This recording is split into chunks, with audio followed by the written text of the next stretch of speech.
할렐루야. 오늘도 수요예배 오신 여러분 주님의 이름으로 환영합니다. 오늘도 수요일 예배 음성으로 함께 하시겠습니다. 오늘 함께 은혜 나누실 말씀은 마가복음 16장 1절부터 8절까지 말씀입니다.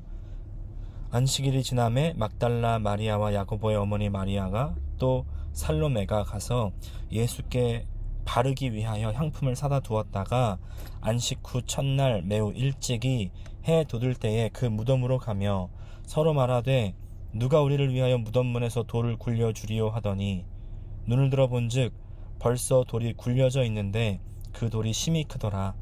무덤에 들어가서 흰옷을 입은 한 청년이 우편에 앉은 것을 보고 놀라매 청년이 이르되 놀라지 말라. 너희가 십자가에 못 박히신 나사렛 예수를 찾는구나. 그가 살아나셨고 그가 여기 계시지 아니하니라. 보라, 그를 두었던 곳이니라.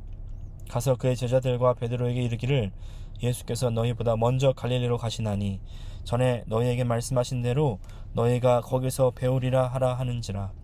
여자들이 몹시 놀라 떨며 나와 무덤에서 도망하고 무서워하여 아무에게 아무 말도 하지 못하더라.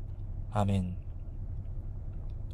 오늘 마가복음 16장 1절부터 8절까지 말씀을 중심으로 미래에 대한 자신감을 가지십시오. 두 번째 시간 함께 은혜를 나누기 원합니다. 오늘 예수님의 부활에 대한 말씀이죠. 예수님의 부활에 대해서 그것이 사실이냐 또 아니냐 많은 논쟁이 있죠. 근데 이제 우리 부활이 있다고 믿는 사람들은 크게 이제 네 가지 정도로 예수님의 부활이 역사적인 사실이었다 이렇게 이야기합니다. 첫 번째는요, 예수님이 죽어서 십자가에 묻혔다는 사실입니다. 예수님께서 첫 번째 그 십자가의 처형을 당하고 십자가에 묻혔다는 것은 거의 모든 사람의 의심이 없이 누구에게나 다 받아들여지는 사실이에요. 그 중에 이제 사내들인 공의회 의원이었던 아리마대 요셉이라는 사람, 직접 자기의 무덤에다가 예수님의 시신을 가져와서 안치했다는 기록이 복음서에도 있고 다른 역사적 기록에도 있는데, 사내들인 공의회가 예수님의 죽음을 결의했던 곳이기 때문에 이제 이 예수님께서 죽어서 십자가에 달려서 무덤에 묻혔다는 그 사실이 정말 사실이었다는 것을 반증하고 있는 거죠. 이것이 왜 중요하냐면 두 번째 증거 때문입니다. 오늘 읽었던 말씀인데 예수님의 무덤이 빈 무덤으로 발견되었다는 거예요. 예수님이 십자가에 돌아가셔서 무덤에 묻히셨는데 두 번째, 예수님의 무덤이 빈 무덤으로 발견되었다. 어떤 분들은 아니 목사님 어떻게 빈 무덤이 증거가 될 수가 있습니까?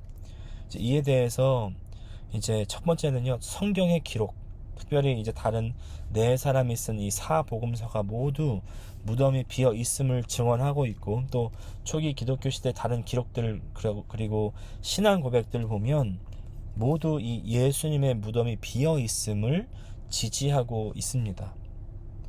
근데 이제 복음서가 예수님의 무덤이 비어 있다는 그 사실의 증인으로 여인들을 채택하고 있다는 사실에 우리는 좀 관심을 기울여야 됩니다. 이것에 대해서는 조금 더 나중에 보겠습니다. 그 있는 그대로 여인들의 증언을 채택했다는 사실이 정말이다, 이것이 사실이다 라는 반증이 되는 것이고요. 그리고 예수님께서 죽으셨던 때 권력자들이 다 예수님의 무덤의 위치를 이미 알고 있었고 무덤이 비었다는 것을 알게 되었다는 사실, 그것이 이제 두 번째 증거고, 세 번째는요, 부활한 예수님을 직접 만난 사람들이 있다는 겁니다. 그런데 많다는 거예요. 500여 명 정도 됩니다. 개인으로 만난 사람도 있고 또 그룹으로 만난 사람도 있고, 예수님 만나기 전까지는 가만히 있다가 갑자기 예수님을 이제 만나고 난 이후에 죽었다가 살아나신 예수님을 봤다고 주장하면서 그 사실을 목숨을 걸고 전파하는 겁니다. 제자들의 이 확신에 대해서 실제로 부활한 예수가 나타났다는 설명 외에는 다른 설득력 있는 설명을 할 수가 없다는 것이고요. 마지막 네 번째, 방금 드린 말씀과 연관되는 건데, 예수님의 제자들이 이 부활한 예수님을 만난 경험 때문에 삶이 급격하게 변화가 되었다는 것이죠. 오늘 말씀은요, 이 두 번째 증거인 빈 무덤에 그 포커스가 있습니다. 예수님 부활이요 실제로 일어났죠. 여인들이 무덤에 도착했을 때 입구를 막고 있던 거대한 돌이 뒤로 굴러져 있는 것을 발견합니다. 예수님 부활하셨습니다. 더 이상 예수님은 그 안에 안 계셨어요. 그리고 무덤이 비어있는 것을 보았습니다. 이제 이때 아까 말씀드린 대로 이 빈 무덤의 목격자들이 바로 여성들이죠. 사실 성경처럼요 남녀를 동등하게 보는 책이 정말 없습니다. 이 당시 기록된 그 책들의 그 시기를 보면은 다 남자가 제일 중요하고 여성들은 거의 인권이 없는 물건이나 재산의 한 목록으로 기재가 되고 있는데, 성경은요 그렇지 않습니다. 특별히 신약 성경에서는 여성들의 활약이 정말 두드러진다는 것을 볼 수가 있거든요. 마가복음에서도 우리가 보고 있지만 제자들은요 보통 말귀를 잘 못 알아먹잖아요. 우둔합니다. 믿음이 없는 것으로 묘사가 되죠. 항상 예수님부터 쿠사리를 먹습니다. 근데 여성들은 보세요. 마리아 같은 경우에 예수님께 칭찬을 받고요, 향유를 부었던 그 사람, 복음을 전할 때 항상 그의 이야기가 전파되어야 된다 이렇게 얘기하죠. 오늘 본문에서도 다른 남자인 제자들은 다 자고 있어요. 근데 여인들만 부지런히 새벽같이 무덤을 향해 와가지고 이 빈 무덤의 첫 번째 목격자가 되는 겁니다. 오늘날 교회에서도요 여인들의 활약이 두드러지죠. 권사님들이요 다 일 도맡아서 하고요, 아주 열심히 있는 분들은 다 권사님들이에요.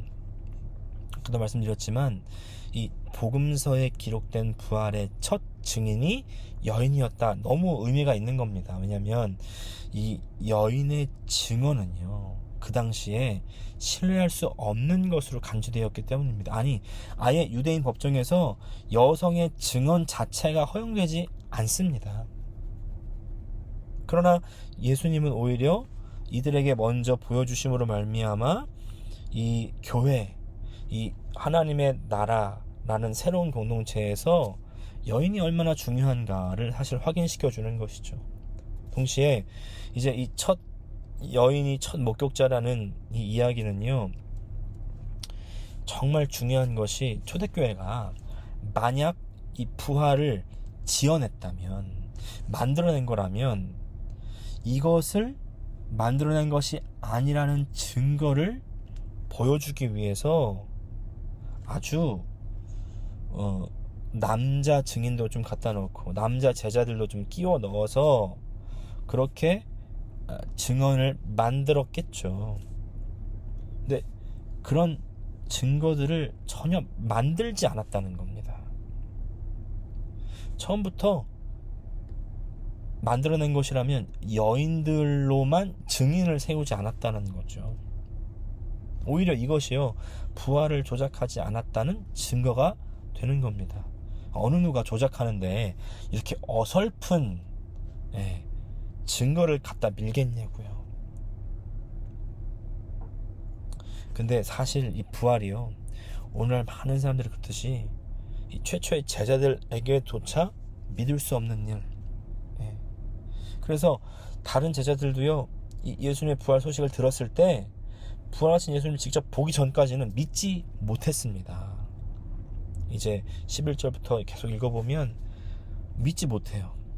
근데 제자들이 이 부활한 예수님을 직접 만난 후에, 그의 부활을 직접 눈으로 목격한 후에는 이들의 삶이 완전히 달라지는 겁니다. 180도 변화되는 겁니다.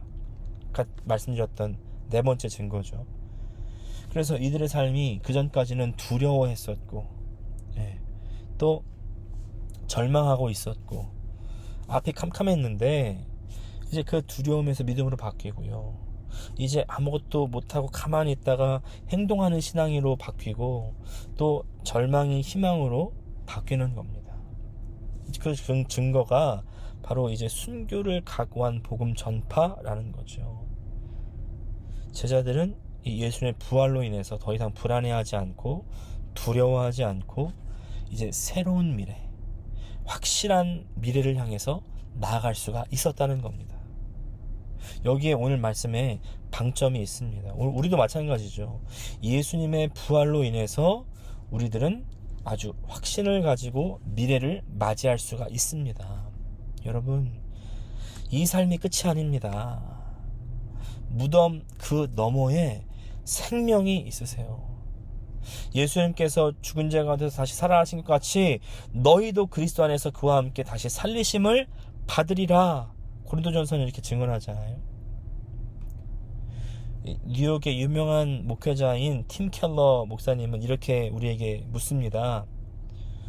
우리의 돈, 명성, 어쩌면 생명까지라도 희생시키면서까지 옳은 일을 한다는 것 왜 그렇게 어렵냐는 거예요. 나 자신의 죽음이나 혹은 사랑하는 사람들의 죽음을 직시하고 직접 대면하는 것이 왜 이렇게 힘드냐는 겁니다.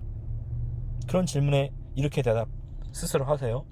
왜냐하면 우리가 이 곧 없어질, 부서질 세상이 우리가 가질 유일한 세상이라고 우리가 생각하기 때문에 우리는 어려워한다는 겁니다.